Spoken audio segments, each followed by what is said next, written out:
in this escalating trade war, often trade can be a precursor to all-out war. Now, I'm not suggesting that is what we're on the cusp of, but there is a major security element to this, isn't it? As tension between the world's two largest economies grows, surely there's those defence pressures, those security pressures that are escalating too.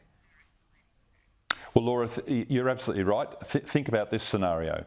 The president does a deal, either by sort of room hopping and doing these individual deals, or doing it through some sort of collective accord process, which I've outlined to you, with everyone but China. Central to that deal is that if you want to engage with America in terms of security benefits and economic benefits, you'll block re-exports to the US so that the Chinese can't overcome my tariffs by re-exporting through places like Vietnam, Indonesia, Cambodia, Mexico.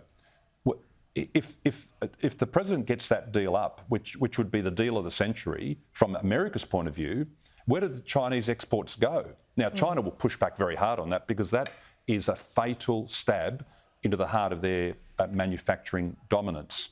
Maybe the discussion with President Xi is a discussion held behind closed doors and in confidence that says, look, we can work together, but your lack of structural reform, you're sitting on this manufacturing hoard, you're hoarding manufacturing capacity, is actually detrimental to your own people. As your population ages, you should be devoting more resources to aged care, disability services, health services. In other words, you should become a more normal economy, like all of us have become, switch to services and divest some of that manufacturing so that other countries can get rich because of their comparative advantage, like Vietnam and Mexico and other countries, and we can all prosper. But by sitting on this mountain of manufacturing capacity, you're distorting these global imbalances, and then it becomes, Laura, really quite binary.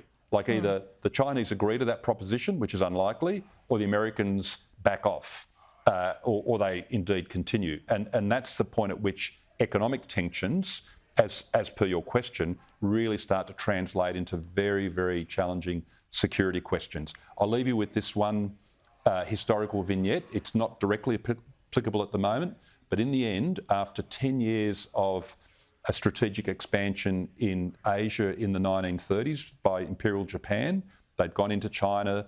Once they invaded Indochina in 1941, what did the Americans do?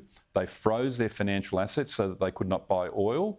The Japanese government said, we're going to run out of oil. They attacked Pearl Harbor. We're nowhere near that, Laura. Absolutely we're nowhere near that. I just want to stress that to your viewers.